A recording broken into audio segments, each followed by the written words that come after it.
Wait a second. This isn't the Lighthouse. Pierce, looks like we pulled a Jojo Rabbit and told people to watch a movie and never review it. Oh my god. We did do that with Jojo Rabbit. I forgot all about that. Well, Exactly. yeah, unfortunately, if anyone was looking forward to our Lighthouse episode, we lost the recording. Maybe one day we'll record it again, but I don't know. I feel like the discussion is too fresh in our minds to like have a proper new discussion. I just feel like we'd be retreading a lot of old ground. So, maybe Episode. We're sorry. maybe one day we'll try and record it again, but I don't feel like it would I don't feel like we would do it justice re-recording it so soon after having those ideas so fresh in our minds. No promises. No promises, that's true. Yeah. Maybe Why are we maybe talking no about promises. The Lighthouse. Why are we talking about the Lighthouse? It's because we chose this topic. Yep. Because we chose that movie first, and now the recording's gone. Yeah. Well, but I think we still chose a solid topic. Maybe not for your book, but mine was very good. The topic we chose: absurd horror. Something different. It's not. I don't know that that's a real genre, but I basically, when I pitched it to Justin here, I said something along the lines of like, it's just different from weird horror, which weird horror is like Lovecraft and Poe and all that, but like weirder or different, like something even outside of like cosmic horror. If you watch The Lighthouse, you would know what we're talking about. Yes, yeah. But yeah, nonetheless, my name is Pierce. I picked The Cipher by Kathe Koja. And I picked the book Horrorstör by Grady Hendrix. Yeah, that pretty the O umlaut in Swedish is a little hard to pronounce. It's like Horrorstör or something like that. I'm not even gonna try. Yeah, we know that I can't pronounce anything German, so. Well, it's Germanic. I believe the Swedes pronounce it a little bit differently, but yes. Yeah. Well, that's. If you guys are very adamant on me pronouncing things right, I've got something to tell you. I'm American. We don't ever pronounce things right ever. We speak one language and barely even that. Wait, whoa. The Americans do a better job at pronouncing things than like British people do. Have you heard British people talk about Mexican food? Oh. They say taco, like that. Point taken. Yeah. Point taken. Yeah, no, you are right. Yeah. It's just. Yeah. Again, these books are kind of obscure. We really thought out of the box here because you know what? We're tired of reading just the classics, the things, the quintessential, not even American classics, just literature in the literature canon. We want to try something different. Honestly, I feel like horror really is the place to step out of your comfort zone. Like, there's so much horror out there, and I feel like horror is very dominated by probably like the big three. So, or the people who I think are the big three. Yeah, honestly, there are the big three. Poe, Stephen King, and Lovecraft. And then, like, outside of that, there's like what, like two like Frankenstein and Dracula and maybe a handful of others. Yeah, but author names synonymous with horror. Those are the three. Yeah, exactly. But there's so much horror outside of that I mean, a lot of people never even hear about. So if there's ever a month to really step out of our comfort zones, it's probably October. And maybe after this, maybe I want to go step back into my comfort zone because yeah. Maybe you just stepped out of your comfort zone in the wrong direction. I think that's what happened here this month. Yeah. The thing is, I don't know if this is an indie author. I can't find anything. This was supposed to be adapted into a movie, and then it wasn't. Horrorstör it's an interesting. So usually I do get to the habit of just reading only the well-acclaimed novels, the critically acclaimed novels, and my familiarity with contemporary literature is pretty lacking. I see, not that I go on Book Talk or book Twitter often, but they're just talking about all these contemporary authors, and not all of them are good or interesting. Like Colleen Hoover, I don't care about that, but like I just wanted to read more, and the reason why I really like fiction in general is that it reflects the time period, and even if it's set back in time, you kind of know when it was written, and it kind of reflects the attitudes of the time. And here, Horror Store is no difference because it does. The thing is, Piers, there was an episode of Not Just Any Book Club where I just kind of tore into this up and coming indie author. I was like, should I have to delete it? Because I felt really bad. But this time, I'm not going to make the same mistake. We're going to be nice to this author Oh, I because, actually do remember that now that you mention it. I had forgot that that yeah, happened. yeah. Whoops.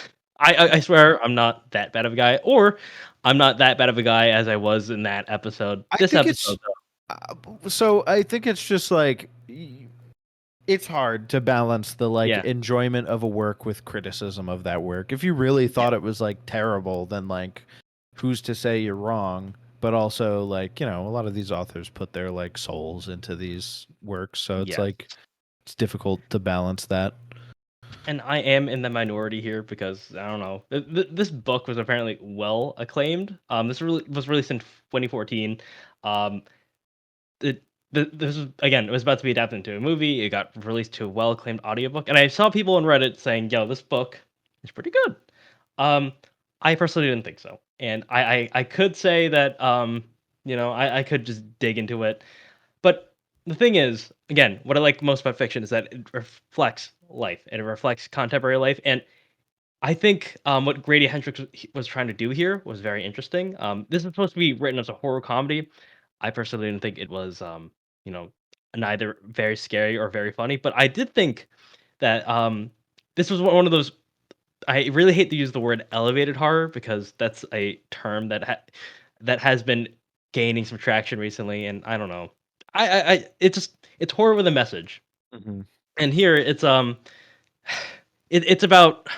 The thing, working in a dead end job. I will say, I just want to jump in real quick about that. I will say, I feel like most horror is elevated horror. It's like Yeah, fantasy, right? Like you don't have to think about. There's usually like some deeper meaning behind our the like monster's a fear of the metaphor. thing or the Yeah, monster's a metaphor, and people just haven't really like they weren't thinking about that before with fantasy too. It's not that it was never there. It's just like people didn't think of it like that, yeah, and read now into it. people Yeah, are. Yeah. yeah. And I'm guessing to give the author credit, it is something just above than just like haha, it's a haunted IKEA store because this book is about a haunted IKEA store. Um, but the thing is, it's not really well written because of I'm gonna say that the characters are fall way too much into horror archetypes, and they do reference contemporary pop culture, which is something that has always bothered me in any medium when they reference something that's bound to be outdated. Because one of the characters, because they stay in this IKEA store to find ghosts, they start talking about ghost adventures on TBS and all these other dated TV channels that were probably on their way out by the time of writing. So I don't know. Every time that happened, I just started rolling my eyes because eventually there might become a point where you don't get it. No one will get it when you're reading it. And I get that's to reflect the times, but at the same time, it's too obscure to really, make sure that it kind of relates to the day and age. Two, this is also a something that is almost ubiquitous in all my criticisms of just this c- exposition in general. It's putting exposition in dialogue. I don't like that. I know there's no easy way to do it, but it's done here pretty lazily. And all the characters, I'm not gonna say all the characters, but most of the characters just fall into these really shallow archetypes. So right off the gate, we're just starting off with just very cliched horror. And I think I forgot who the main character was, but basically she's working a very dead end job at an IKEA store, and she hates her manager. And basically, they start butting heads, but they stay overnight, and they just start noticing that some things in this IKEA store are very strange. The furniture is moving on its own, kind of in a way. They're seeing some writing on the wall, and then they start to uncover more history about why this IKEA store was built and all that. Um, and basically it's supposed to be this metaphor that I don't want to spoil what it is because again, even though I'm just kind of not giving a glowing recommendation of the book, I'm still trying to highlight what it's about. It's about like working in a job that you hate, and basically how your boss and I'm guessing the manager here is kind of a foil to the ghost boss. Um, it's just basically making everyone soulless that they're just automatically doing stuff. They're automatically just essentially just ripping out the souls of the workers, and they're not really fully human. They're not fully aware of just the fact that you know they have free will, and I'm guessing that's kind of a diatribe against capitalism or a managerial work that Yeah, just at least the kind of capitalism that like gets people to work at like yeah. department stores. Yeah, in retail. We both Yeah. worked in retail. Not usually the most pleasant place to be working. No, it's I don't think it's the end of the world, but like some days are Yeah, the worst days ever, and then some days are just fine. yeah, That's basically the scale for retail. It's like fine, you can't have a good day. It's fine or it's awful. yeah. So, I mean, I'm guessing it highlighted that part well. Dealing with the occasional rude customer. It's not enough to engender empathy, enough empathy for me to really care about the characters and the scares. And I'm guessing I have not read much horror novels. I've seen a lot of horror movies, but not much horror, which I should improve on. Grad school is just piling up, so I don't have much time to read on my own except for outside this book club and maybe the Hmm. occasional book. It's just it wasn't that scary. A lot of it is just like very cliched scares, and I don't want to spoil what, but like they don't describe the thing that I wish I had a quote out, but like they don't describe the thing that should be scary in a way that is scary. It's not effective horror, and they don't really rack up the tension because these characters you don't really come to care for. It's just characters come first, and when I'm for me in a book, sometimes people care more about the concept, but I don't think it was really focused on the concept here. It's just it didn't deliver, and I honestly, I don't regret reading this book. I know that Hmm. I've been wailing against it, but, like, I think that it has some very interesting things to say. It does have a very interesting ending, about, like, trauma and dealing with it and almost selling yourself out for another job, and, like, how basically you can kinda overcome your differences, with people that, who may have sold themselves out and you having to deal with the trauma and the injustice in the world. But it's just not well written. And maybe he might have written a better book. I'm just not that interested in watching in reading anything by it. But I do like the concept of a haunted IKEA store, which actually I Yeah. did look up. There's a video game that is based off of this. Well, not based off the book, but off the concept Hmm. called "The Store Is Closed." And It's an indie game. and this is kind of where I struggle with like rating books on Goodreads too. Like if you look at my ratings, I've rated almost everything a 3, 4, or 5. Like I don't really typically rate ones and twos. I do have a handful, I'm pretty sure, but Do you not like finish books? Like, do I you do that usually often? don't I usually don't rate books that I don't finish. Although, Hmm. maybe if like something is especially bad and that's why I didn't usually I don't finish stuff just cuz I lose interest. I don't Yeah. typically DNF things because it's like so bad I can't get through it. If that were to happen, I guess maybe I would give it a 1, but I don't Hmm. think that that's happened as long as I've been on Goodreads at least. Um so, this is kind of where I struggle with rating stuff is that like I Like can being always actually see fair. like the good qualities of it, even if I didn't Yeah. enjoy reading it. And that's where I get with a lot of classics like that I don't enjoy. Not a lot of classics, but the classics I don't enjoy, I'm always like, I see why this was a classic. Like this definitely Yeah. deserves to be a classic. I didn't enjoy it. Like I didn't like reading it. And so I give it a Hmm. 3, 4, or 5 because I'm like, there's like redeeming qualities here, even if I didn't Yeah. have fun reading it. Yeah, it's one of those times where I wish Goodreads had a half-star system, so we don't get into the Yeah. argument every time. It's like, "Oh, 2 star 2 out of 5 is, in my opinion, is okay," but, Yeah. but Pierce over here is like, "It's below average." Yeah. Anyways, I mean, it sounds like a cool concept. I don't know that I have anything to add or ask. Is there anything you want to finish off with, or? Do you have any horror tales from retail? I mean, I have a few. I don't know. I don't really want to. Okay. There's definitely a few in there. I just I don't know. I don't know if I want to get into those stories right now. I think I'll get a little upset. Okay. Okay. Anyways, I guess I'll go. We are we good? We good with Yes, that? you Okay, are. cool. Yes. Just want to make sure I don't have anything else. All right. So the Cipher by Kathe Koja. This is a cult classic horror novel, so maybe you've heard of it, maybe you haven't. It is a story about this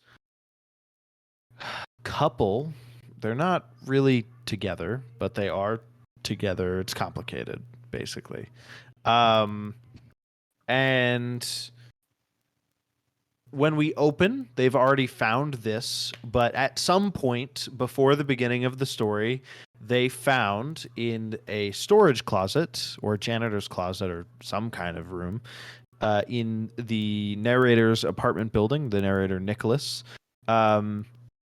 they found a hole which seems to just be empty. They look inside and they're mesmerized by it, and there's just nothingness. They seem drawn to it. The narrator remarks like, it smells good in there. It seems like they call it the fun hole. It seems to like have a smell that it releases, and what I take from that is like it's kind of hypnotic, and the smell is often like it's not always a good smell. Sometimes it's like described as bad or repulsive. So I think it's like, I mean, it depends on the scene. I feel like it's used first of all, obviously to set a mood, but also like it probably has some deeper meaning. This is a very like high concept book that I feel like has a lot of deeper meaning that I just don't understand because it's so high concept. Hmm. I feel like there's something, maybe the depth is just what you can take from it, and there's not like an objective deeper meaning. But I feel like there is some kind of deeper meaning, and I feel like I've got some of it. But anyways, I'll get to that. Anyhow, so they become obsessed with this fun hole. The two, I guess you could call them the two main characters, Nakota and Nicholas. And event Nakota starts. She keeps pushing Nicholas to experiment with it, and Nicholas keeps giving in because he's kind of a pushover, and he knows he's a pushover, and he's like, I don't want to be a pushover, but I keep giving in to her and letting her mess with it. So she puts like a jar with bugs in or next to it, like right on the edge, and it like morphs into this like being. They like morph together and they spread apart, and they try and form one whole. Like all the bugs in the jar come together into this massive like flesh with wings. She gets a hand from the morgue, like a human hand, and Like saws it off. ties. It's not exactly said how she gets it. I think she it says like she knows a guy who works there or something. If I'm remembering correctly. Interesting. But she ties a string to it and drops it down, and it starts climbing back up the rope. And there's a time when they're in there together, and she's so mesmerized by it that she's gonna jump down, and Nicholas has to like stop her, and that is the inciting incident. She is so like ready to jump down, and he is trying to stop her, and in the struggle he like pushes her away. I think he knocks her out on accident, like he shoves her away from it, and she hits her head or something and falls to the ground. But or maybe I don't remember exactly, but the inciting incident is in this struggle. Nicholas falls, and his hand goes like shoulder length into the fun hole. And I think he like blacks out. Uh and and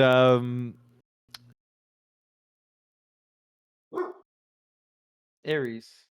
Relax, buddy. I'm trying to record over here. Maybe I'll leave that in. Um, but that's the inciting incident. From then on, he has this like gash in his hand that slowly like changes, and it bleeds, and it like different fluids come out of it that have different effects on like his skin and the stuff they fall onto. Um, and eventually it turns into a fun hole on his hand. Oh, Um, I did not expect that. yeah. Um, and so then basically like the rest of the story is like, you know, Nakota, um she pushes to experiment more with the fun hole. She makes a video, and Nicholas, after watching the video, is like so freaked out. He's like, "We gotta stop messing with this. Like, I'm done. I'm out."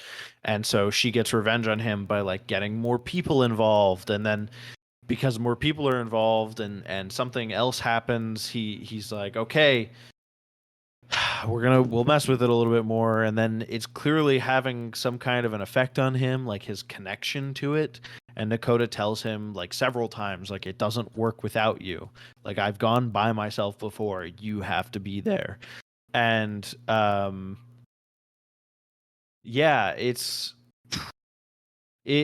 and then, the obsession increases. They start showing more people, either because Nicholas is stupid and drunk and tells people at like an art gallery, or because Nakota is mad at Nicholas and she goes out and she gets like this gang of people who are like, they're like big buff dudes who are like really interested in like freaky art. And so she shows them the video, and they're like, all of a sudden, there's like this whole cult following that, you know, wants to see the fun hole so bad, and Nick needs to go and be in there for it to work. And so they're like, there's like a cult following who are either very pro Nicholas, and they want like, you know, they're on his side, and they still want to see it. Obviously, they're obsessed with the fun hole, but Mhm. like they're on his side, and then there's like people who are on Dakota's side who want Nicholas to be in there just so they can like mess with it, or she tries to like trick him into going in there so that she and her cult can dive in to the fun hole. Um Hmm. oh, they put a mouse down there, and it like exploded and then remorphed, and it yeah, like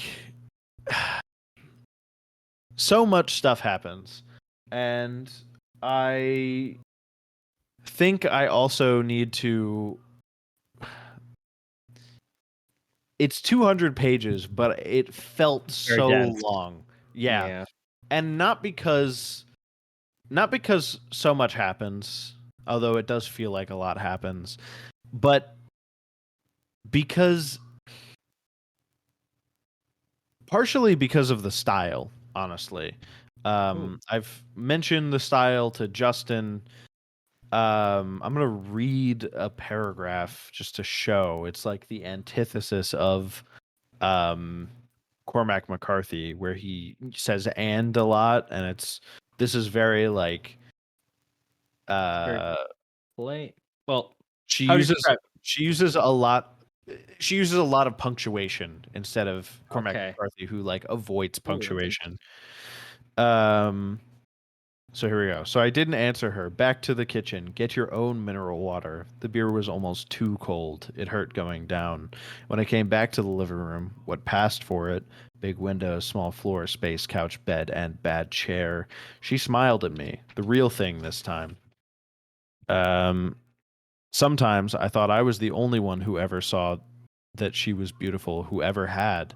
God knows there wasn't much there, but I had eyes for it all. Let's go look at it, she said. The one argument there was no resisting. Quietly, we had learned to do it quietly. Down the stairs, turn right on the first landing, second floor. To you, past the new graffiti that advised Lisa is a whore, spelled very incorrectly. No phone number, naturally. Thanks a lot, assholes. And the unhealthy patina of aging slurs down the hall to what seemed might be some sort of storage room. Detergent bottles, tools. When you open the door, jumble of crap on the floor, and beyond that, a place, a space, the dust around it, pale and easily dispersed. Behold the fun hole. That was from the first 2 pages. So it's I did kind of speed through it, but I hope I kind of got like the rapid change of idea and focus that happens in this book, and it happened throughout it. The style, she uses it to great effect to get you to like focus. You can't really skim this book because it's we're following like Nicholas's state of mind. He's like thinking about all these different things and he's interrupting himself. And I think there was one point that I mentioned to somebody where he was like interrupted his own interruption and then went back to the thing that he interrupted himself, and then there was he just like jumped around this one idea, and she uses it in the calm moments to like really get you to pay attention and to be a little disorienting, but then she kicks it up to another notch, the author, to in moments around the fun hole. And not every moment around the fun hole, but there are, especially when Nicholas is being heavily affected by it after he gets his own personal one on his hand. There are moments when Nicholas is heavily affected by it and he can't control himself and he's going crazy. And is this a giant metaphor for it something? is a giant metaphor for something. Yeah. And the style really makes those moments disorienting. And the way the author writes this book, you feel grimy reading it. Like I this month has been extremely busy for me with school, so I was reading this primarily on my breaks at work. And so I normally eat a little something on my breaks at work, whether it's a little snack I brought or whether it's like a sandwich. And like every day, no matter if it was like an especially gross part or just her describing his apartment or like the things that he was doing, I felt like grossed out every day, and I was just forcing food down because I was like, I have an 8-hour shift, I have to eat something. There was one day where I literally gagged on my sandwich as I was eating. Like I took a bite of the sandwich and I started gagging because of what I was reading. Luckily, I was the only one in the break room. Yeah. Huh.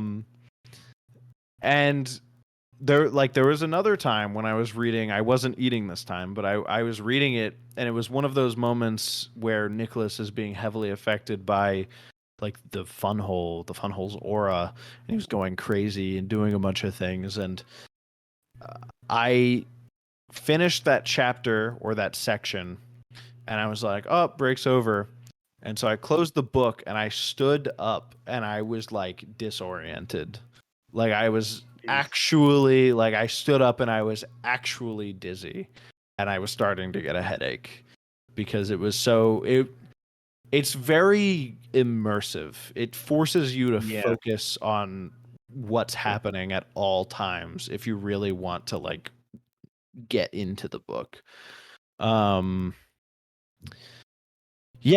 It's just honestly like I don't recommend it for everyone because it is very gross, but I recommend this book if you can stand the gross and the grime and all that. I recommend this book solely for the writing style. It's an interesting, unique writing style that is heavily immersive and really, I mean, this sounds like pedantic and cliche, but it really like keeps you on your toes. Like you really you're in there. You're there. You feel the grime of Nick's apartment. You feel the insanity that is the like obsession with the fun hole.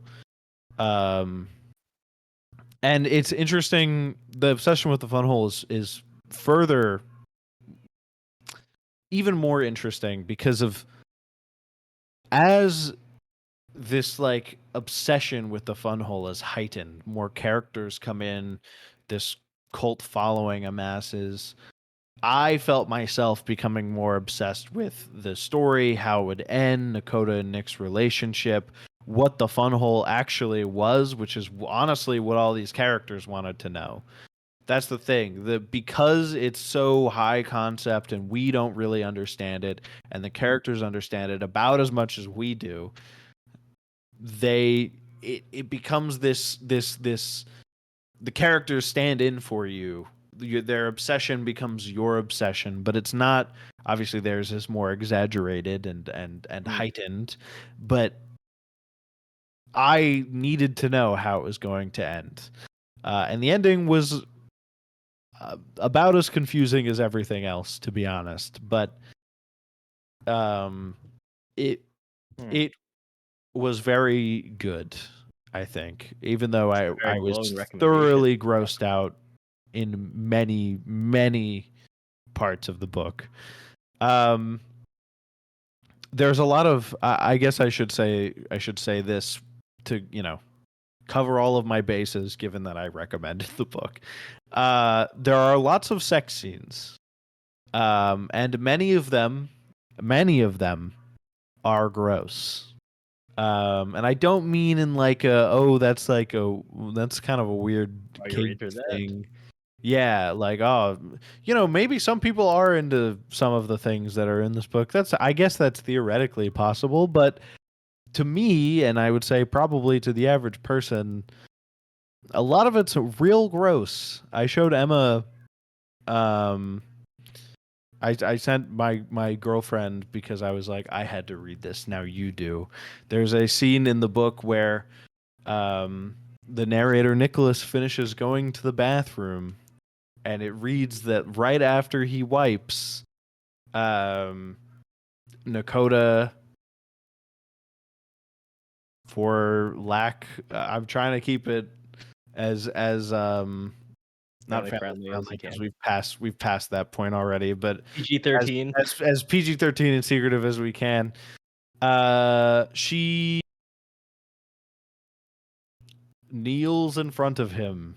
It literally says right after he's finished wiping. He's a stand and wiper, I guess. Well, I don't know. Maybe right after you could stand up in that 2 seconds. I don't know. Whatever. Okay. I didn't really pay I was more focused on how disgusting that the whole scene was than whether or not he was a stand wiper. But yeah, no, it's like I read that and I was like, that is gross. Yeah, like I there's no other way to say it. But between the actions of these two people and the grime in his apartment and the gross things that happen around the fun hole, like it's just altogether an unnerving and gross novel. And then I guess the other thing that I should say that has to do with more plot related stuff and character related stuff. These two characters' relationship, if you couldn't tell, is very toxic. And I think that has to do with the meaning of the fun hole in general and this like obsession with it. There's like it's the fun hole, I think, is in a way symbolizing depression. It's nothingness, right? And there is a part of Nick at one point, the thing, Nicholas, there's a part in the book that really made me think about this aspect of it, where he essentially goes like, oh, to like become nothingness, like I just wish it would all be over. And that obviously really sets off alarm bells for depression. But there's more to it than that, right? This like obsession with it and the toxicity of the two main characters in that relationship, and the way that he can never say no to Nakota, and also he always is like seduced by the fun hole. And the fun hole and Nakota seem to hate the same people. Like there is a female character who is she kind of takes on the role as almost like a mother figure to Nicholas, where she's like taking care of him when he first hurts his hand. She's like trying to help him. She like patches it up. She gets him a beer or whatever. She takes on like a nurturing role somewhat, and he trusts her. Her name's Venice, and Nakota like hates her basically. Every time they're in the same room, they like start fighting. And then in the same vein, towards the end of the book, she and Nicholas are by the fun hole, and the fun hole is like toying with her basically. It literally attacks her at one point. The fun hole has a mind of its own, if you couldn't tell. Yeah. And so I think it also kind of has something to do with that relationship between those two characters. It, I don't think it's an exact one-to-one. I don't think Nakota is the fun hole or the fun hole is Nakota, but I think it's the Nicholas's relationship to those two beings is indicative of a pretty strong connection between them. Yeah. There's also like towards the end of the novel, they start talking about, or Nakota specifically starts saying that like the fun hole is change. It's like transformation, and it does transform, right? We talked about the bugs and stuff, and I don't want to spoil it, but it does transform other things as well. And you know, Nakota starts kind of changing and sets the wheels in motion for Nicholas to start changing, getting the hole in his hand. He becomes more obsessed with the fun hole because Nakota is obsessed with the fun hole. Like there's this comparison I feel being drawn between these two, and there's this like sense of dread and dislike, but also obsession that Nicholas has with both of them, and he likes them, and they like him. He loves them, and they like love him, but like not really. There's this they mistreat him too. It's I think I'm getting somewhere, and I'm actively actually talking through this, coming to some conclusions that I actually didn't have You're getting before I there, yeah. started talking. But Is it I all on your own? honestly don't Yeah. know. Yeah, it's on my own because I can't find anything about it. There's not a Wikipedia page for There's this. not a This is all Wikipedia page for this novel. I told Justin before we started recording. I cannot find. I found one academic paper, and I found a review, but the review didn't go in depth about meaning, and the academic paper was locked behind a paywall. So I was like, and the Reddit threads I've seen is mostly people talking about like how good it is and recommending it to people. Like it's not usually, they don't usually get into meaning as much, but it's like I there's something here about toxic relationships and depression and the way that they change people and other things in that vein, and probably more too that I'm not quite getting or forgetting to mention here. And I don't know, and I want to know. And there it is, that obsession. Like I want to know what it means, but I don't. And it's frustrating, but it's also like it's exciting. It really gives you something to think about. And people always talk about online, like this book sticks with you, and I see that. Like I want to know, and I don't think I ever will 100% know, but I think I've gotten closer even today. Hmm. I haven't been grossed out and by a book in a while, so this all sounds very intriguing. Um, Also, I did not know that you read while you eat. during break. I should start doing that. Just like Uh, yeah, it's multitasking. Honestly, it is I multitasking. just do it because I have to eat and I want to get some reading done, and I'm on break at work, so why not? Okay. Yeah. Go for it. Yeah. Um. I'm Yeah. No, I very think you careful covered not to all. get crumbs in my books though. I'm Yeah, I holding one respect in that. one hand all the way over here while I'm eating with the other hand, like all the way over here. What were you saying? No, I just respect that. Because I kind of want to get into the habit of doing that. Just like kind of multitasking and watching a YouTube video while eating or something. But that is not my takeaway from that entire spiel. I was like, wow, he eats while reading. That's awesome. And ignoring everything. The whole time, like I said I that was like, towards the wow. beginning. I'm like, it's Just stuck in my mind. It's like, damn, I gotta write that down. oh my god. No, you covered a lot of bases. I like how impassioned you are about this mystery, this elusive mystery.